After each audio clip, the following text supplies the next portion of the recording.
আজ মা বানিয়েছে মুসুর ডালের পকোড়া বা মুসুর ডালের বড়া বলে বলতে পারো। খুবই সুস্বাদু একটা খাবার, কিন্তু একদিকে হচ্ছে শরীর বলছে খেতে না, আর এদিকে মুখ বলছে যে না খেয়ে আর থাকা যায় না, এতই স্বাদ হয়। তাই কম তেলেই বানানোর চেষ্টা করা হলো। এই পকোড়াটা যতটা বেশি তেলের মধ্যে করে ভাজা হয়, ডুবা ডুবা তেলে ভাজা করলে খেতে অনেক ক্রিস্পি আর অনেক টেস্টি হয়, কিন্তু শরীর তো আর ওরকম স্বাদ দেয় না, সেই জন্য কম তেলেই ভাজতে হয়েছে। কোনো মতে আর কি ভাজা, কারণ এতটা স্বাদ হয় না খেয়েও থাকতে পারা যায় না। প্রথমে মুসুর ডালগুলোকে 2-3 ঘন্টার জন্য ভিজিয়ে রাখতে হবে, ভিজিয়ে রেখে এগুলোকে তারপর মিক্সারে গ্রাইন্ড করে নিতে হবে।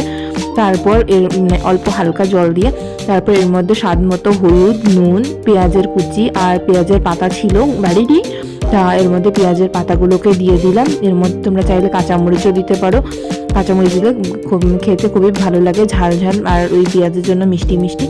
তারপর এগুলোকে ভালো করে মাখিয়ে নিতে হবে, ভালো করে মাখিয়ে নিয়ে ছোটো অল্প অল্প করে বড়া দিতে হবে। পকোড়াগুলোকে হাত দিয়ে চেপে চ্যাপটা করে দিতে হবে, গোল গোল করে দিলে ভেতরটা অত ক্রিস্পি হবে না, চ্যাপটা চ্যাপটা করে দিতে হবে। আর এগুলোকে কিন্তু ভাজতে হয় বেশি করে একটু তেলের মধ্যে, তাহলে একদম ক্রিস্পি কড়কড়া হয়। কিন্তু যেহেতু তেল খাওয়া নিষেধ আমাদের বাবার জন্য, সেই জন্য আর কি আমাদের বাড়ির সবাই তেল কম দিয়েই খাবার খাচ্ছে। আর যেহেতু খেতে এগুলো এত স্বাদ, অনেকদিন পর পর একটু করে বানানো হয়, আর এরকমই কম করে তেলে বানানো হয়। কী করবো বলো, খেতেও তো হবে, খেতেও না খেয়েও পারা যাচ্ছে না, আর এদিকে তেল ছাড়া ওদিকে বানানো হচ্ছে না ওরকমভাবে, অতটা স্বাদ নাইবা খেলাম, কিন্তু কিছুতে খেতে পারলাম, হয়েছে ওই দশা, বুঝলে। নাই মামা থেকে যে কালা মামা ভালো বলে না, সে কথা হচ্ছে আমাদের রান্নাঘরের এখনের বর্তমান দশা। তা তেল ভাজাগুলোকে কড়া করে সোনালি করে ভাজতে হয়। তা এক পিঠ থেকে আর পরের পাশটা ঘুরিয়ে দিতে দেখা গেছে তেল সব শুকিয়ে গেছে, তা ভাজা হবে কী করে, এগুলো কড়াইতে পুরো হয়ে যাবে।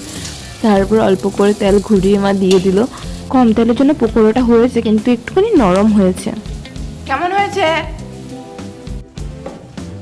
এই যে পকোড়ার দশা, উপর দিয়ে একটুখানি পেঁয়াজের পাতা ছিল দিয়ে দিলাম। পকোড়াটা যদি বেশি করে তেলের মধ্যে ভাজা হতো অনেক ক্রিস্পি হতো, কিন্তু এটা খাওয়া যাবে না এরকমভাবে অত তেল দিয়ে।